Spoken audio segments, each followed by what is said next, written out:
Ito yung spaghetti na lagi kong hinahanda kapag may birthday. Una, kompleto sa rekado, mas malinamnam, budget-friendly, at syempre, uulit ng uulit yung mga bisita nyo sa pagkuha dito. Tara, simulan na natin!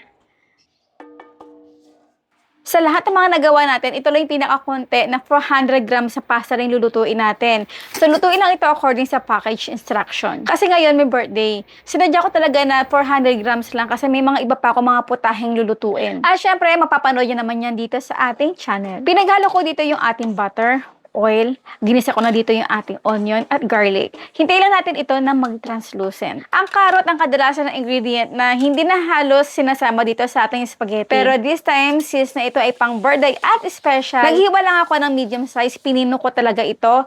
At ayan ha, yung ating mushroom na nasa lata, tinanggalan ko na ng ating liquid. Minsan kasi sinasama ko rin niya kasi pampalasa. Corned beef, naglagay ako instead na giniling kasi mas mura ang corned beef. At syempre, yung mga special na ingredient katulad ng bell pepper. Para maiwas tuyo or dry yung ating spaghetti later on kapag ito ay nahanginan na or kapag iniintay natin yung ating mga bisita. Take note, kapag gagamit tayo o magluluto tayo ng 400 grams na pasta, ay kailangan maghalo tayo dito or gamamit ng at least 700 grams of spaghetti sauce. Guys, mukhang marami pero saktong-sakto lang ito. Hindi talaga mag-dry ang inyong spaghetti. Dry proof ika nga. Naglagay din ako dito ng ating water pasta. 1 cup lang. At ang maliit na can ng evaporated milk.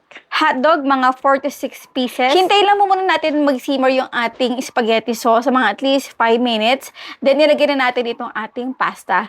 Haluin ng mabuti. So, dapat visually, medyo marami talaga tayong sauce dito. Kasi ayan ang isa kong talagang sikreto at talagang ina-advise sa mga baguhan na magluluto ng mga spaghetti.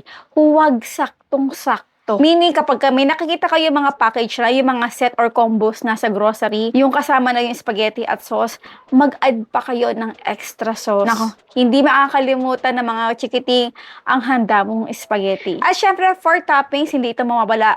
Napakarami ko talaga nilagay dito ng cheddar cheese. O diba, napakadali ng ating spaghetti, hindi tinipid pero budget friendly, mas malinamnam, mas masarap. Kaya naman, ayan, binaon namin ito sa swimming kasi birthday ng pamangkin ko. Nag-prepare din ako dito, katulad ng chicken menudo na na-upload ko na last week, yung ating tuna egg sandwich, papapanood niyo yan soon, at yung ating overload hotdog sandwich. So, maraming salamat guys kung meron kayong request sa mga handaan recipe, simple. Paki-comment naman sa comment box section para magawa natin, di ba? At syempre sa mga hindi pa nakakapag-follow, please do follow. Paki-like na rin at i-comment nyo at don't forget syempre to share. Ayan o, simple lang yung handa as yung spaghetti, tama-tama lang.